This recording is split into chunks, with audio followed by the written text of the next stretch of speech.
Carco Films acquired the rights for Spider-Man in 1990. They approached James Cameron for the film and he was thrilled, but he was actually in line for an X-Men film that never actually came to be. James Cameron was in the uprise after making Aliens and The Terminator. Cameron also made other movies like Avatar and Titanic, so, who doesn't know this guy? He started writing the script and already had some actors in mind for some of the roles. Would kill to see a good Spider-Man movie. I love Spider-Man. Yeah, I wrote the script. I'm ready to go. Oh, no kidding. Yeah, it rules. Oh, Now, how does this damn stuff it. come to you? You would do that next? Absolutely, I would do it in a heartbeat. But how does it come to you? I How don't know did if it's going to happen. Who plays Spider-Man? Peter Parker, in your mind? Oh. Give me an idea. Actually, I was talking to Leonardo about it. Really? Leonardo? Yeah. He's good.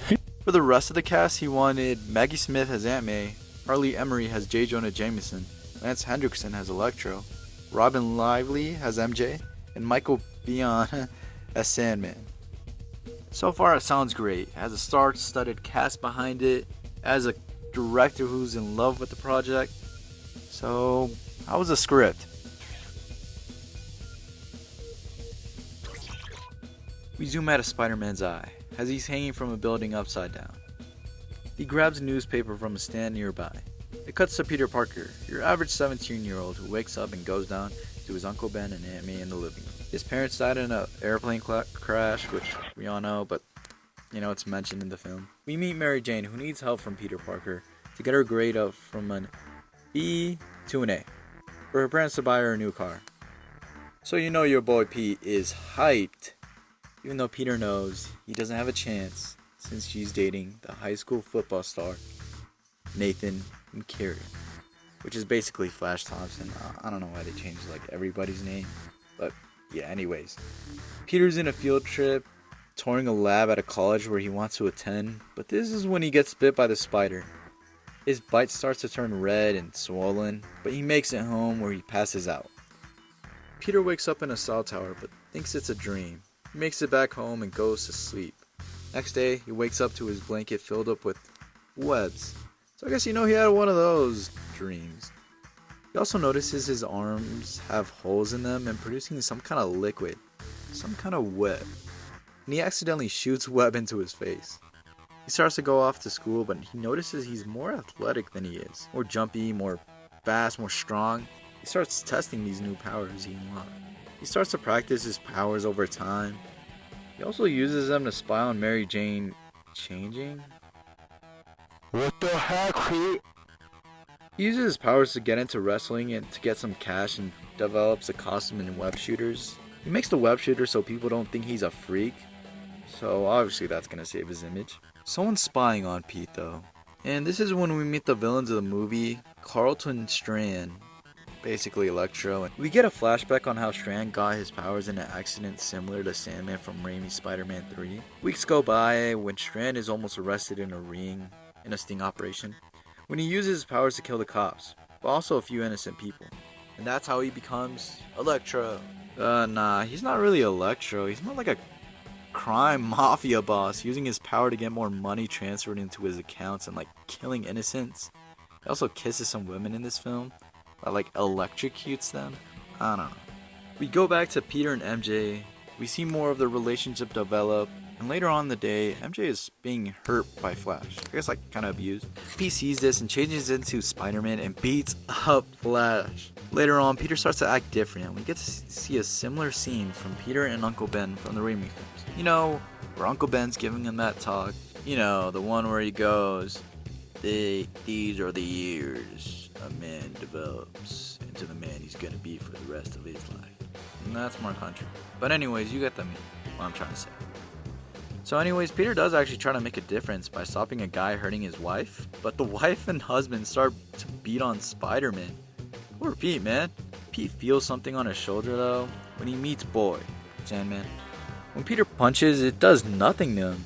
Boyd hits him back and hits him to a wall and fades away. Later on, Pete with the costume lets a robbery happen and lets the criminals go away.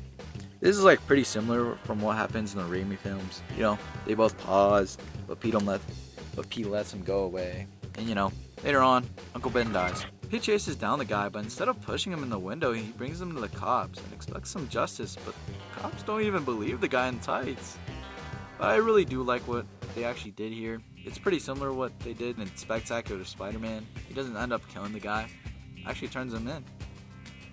We meet the GOAT, J. Jonah Jameson, who instead of running a newspaper company, runs a TV station, which I think works pretty well, and runs a story on Spider-Man. Later on, Spider-Man starts stopping some crimes, and heck, even saves a guy from the cops who was getting beat up. But now he's officially a wanted criminal. The mob bosses meet up talking about Spider-Man, ruining their deals and all that. But Strand actually wants Spider-Man to work for him, and more people like him, like for an empire. We get another flashback scene of Sandman getting his powers and robbing a bank. Strand gets Spider-Man and starts to actually hire him into his empire. But when Strand wants to see who Spider-Man is under the mask, it starts a huge fight scene. So it's about to be Spider-Man versus Electro and Sandman. You know, they fight, they twip, Sandman does his sand thing. Electro's about to go Electro time. But P escapes out a window, so he's cool. After this, Strand hires JJ to run news solely on Spider-Man, making him look like a bigger criminal. Jeez Louise, man, this is like type of stuff you'll see Reverse Flash doing.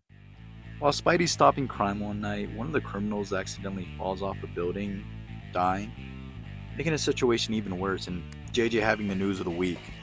Peter still needs money though, so he starts stealing the money from the bad guys, so I guess go get your bag, Pete. Spider-Man meets Mary Jane where he takes her to the Brooklyn Bridge and, they do stuff. While this though, Strand is still spying on Pete. Yeah.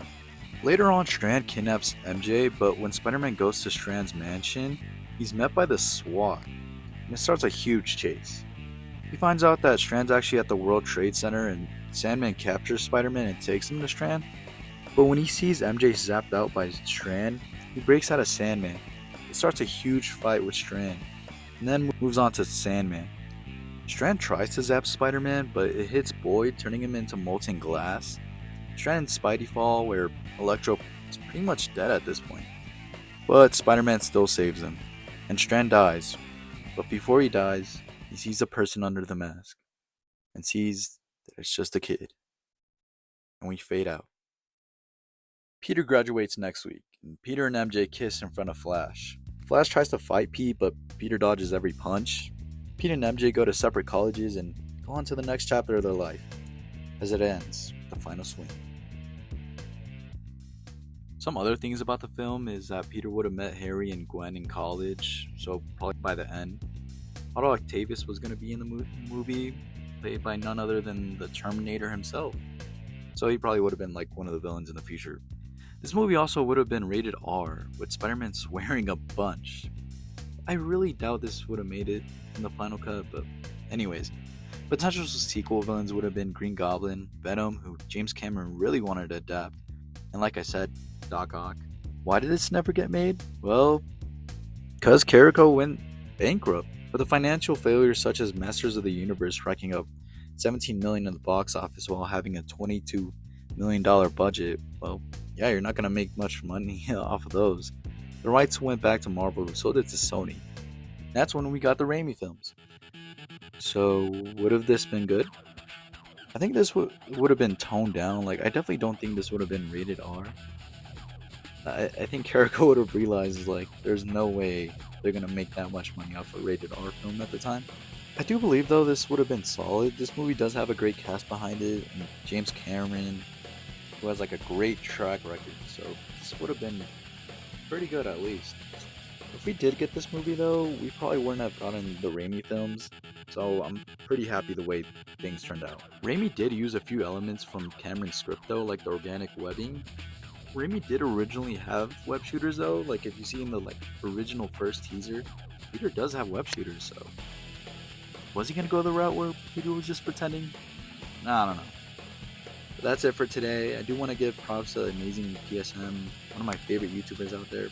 Also the reason I'm making videos right now about Spider-Man. Go watch his James Cameron video too. I can't put the link because for some reason YouTube doesn't allow it.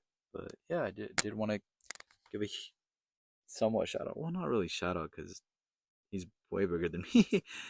But yeah, I just wanted to give props to. But that's it for today, guys. Hopefully you guys are doing good. You guys are eating good, sleeping good, doing well. God bless you guys. See you in the next one.